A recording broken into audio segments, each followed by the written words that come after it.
Decade of China-Pakistan Economic Corridor, Success and Failures.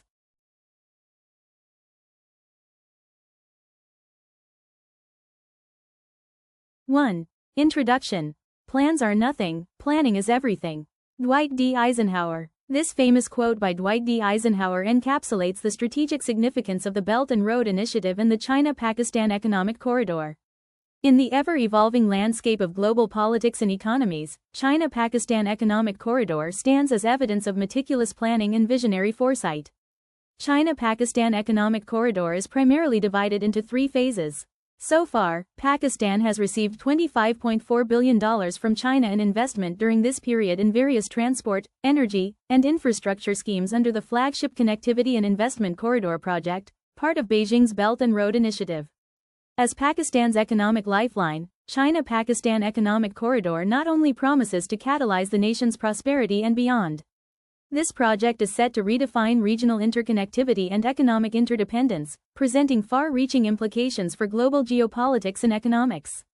However, the road to realizing these ambitions is fraught with challenges, from geopolitics rivalries to internal strife, underscoring the complicated interplay of planning and execution in navigating the complex terrain of international relations. However, Pakistan must end its political turmoil to protect its vital interests.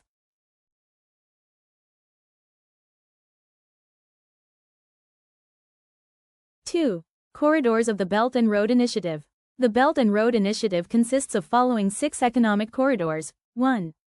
The New Eurasia Land Bridge Economic Corridor. 2. The China-Mongolia-Russia Economic Corridor. 3. China-Central Asia-West Asia Economic Corridor. 4. China-Indonesia Peninsula Economic Corridor. 5. China-Pakistan Economic Corridor. 6. Bangladesh-China-India-Myanmar Economic Corridor.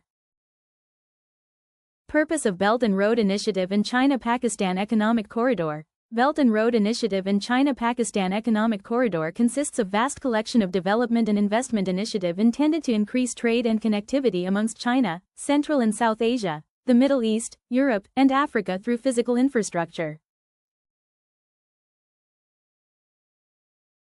China-Pakistan Economic Corridor Projects. Phases. China-Pakistan Economic Corridor consists of 3 phases. Details is as under. Phase 1, Power Generation Plants and Building Highways. 1. 884 megawatts Suki Kanari Hydropower Station, largest power independent power producer, operational in November 2024. 2.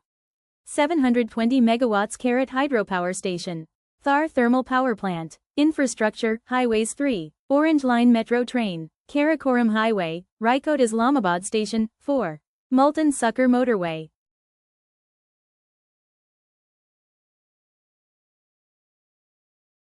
China-Pakistan Economic Corridor Projects. Phases. China-Pakistan Economic Corridor consists of 3 phases. Details is as under. Phase 2, Fast-Track Development and Enhance Regional Connectivity. 1. 9 Special Economic Zones. 2. Fully Functional Water Port. 3. Capacity Development. Success of China-Pakistan Economic Corridor. The first phase of China-Pakistan Economic Corridor helped Pakistan overcome numerous challenges and create opportunities for common people. 1. Infrastructural development. Before China-Pakistan Economic Corridor, Pakistan was looking for an investment of $1.2 billion to rehabilitate infrastructure. The China-Pakistan Economic Corridor not only helped overcome this challenge, but also helped build 510 kilometers of new highways.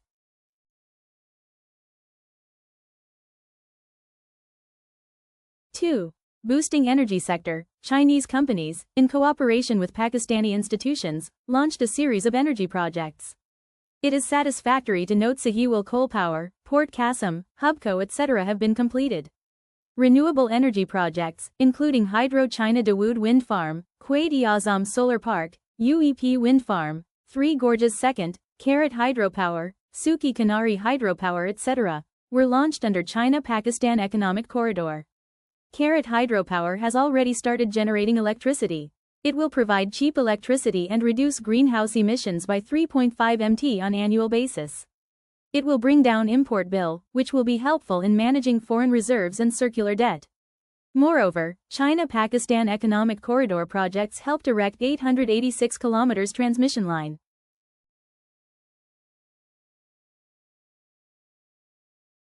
3. Enhancing IT infrastructure, introduction of 4G, installing fiber optics, development of IT parks in special economic zones, Rishak-IEZ and Allama Iqbal Industrial Zone. 4. Creation of employment opportunities. China-Pakistan Economic Corridor helped to create 192,000 direct jobs. The jobs are distributed among all the segments of society. Indirect jobs are even more, as more than 100 SMEs benefited directly from the China-Pakistan Economic Corridor. 5. Establishment of special economic zones. 9 special economic zones.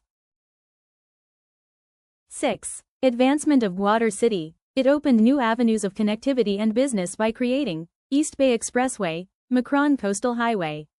Gwadar International Airport, successfully conducted flight on June 5, 2024. 7.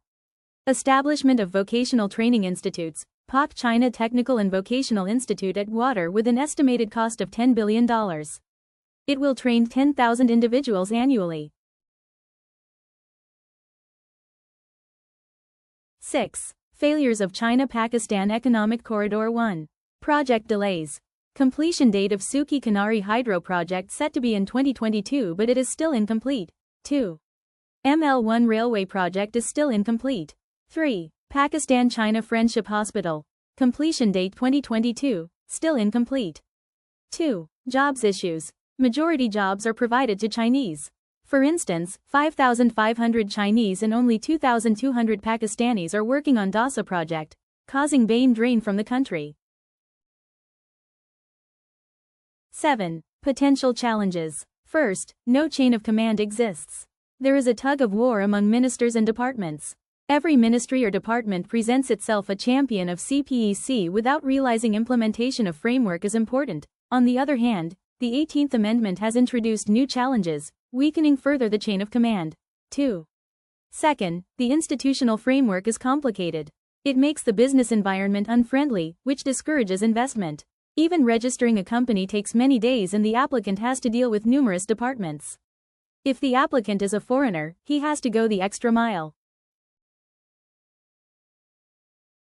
Potential challenges. Third, buck passing is a favorite game of Pakistani bureaucracy, which they play in such a way that no one questions them.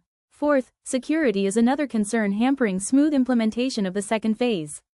The security apparatus was excellent during the first phase of China-Pakistan Economic Corridor. However, dynamics of the second phase are entirely different. Most attacks are carried out by TLP and blah. Fifth, US-China rivalry. Evolving geopolitics, particularly the US-China competition, is making it difficult for Pakistan's policymakers to strike a delicate balance in its ties with the US, which is a destination for large Pakistani exports, and China, whose investments and financial help are important. The US is doing all it can to check China's economic rise through trade tariffs, investment curbs, and export controls, and is advising allies and friends to avoid Chinese investments.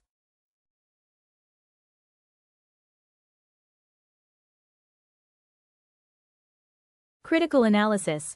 When President Xi Jinping visited Pakistan in April 2015 to launch China-Pakistan Economic Corridor, Pakistan was in the throes of transnational terrorism.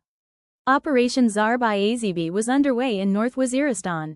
In 2016, the US, India and Afghanistan commenced efforts to isolate Pakistan diplomatically. Naturally, no country was ready to invest here at that time. Under these circumstances, the $46 billion worth of promised investments from China were a breath of fresh air. However, we failed to seamlessly transit to the second China-Pakistan Economic Corridor phase for 2 reasons. 1. The development of special economic zones was inordinately delayed. Consequently, Chinese industry shifted to other countries in the region. 2. From 2017 onwards, Pakistan entered into another round of political instability. Chinese confidence for investing in Pakistan was shaken gravely. The investments that were once expected to rise to $92 billion tapered at around $26 billion.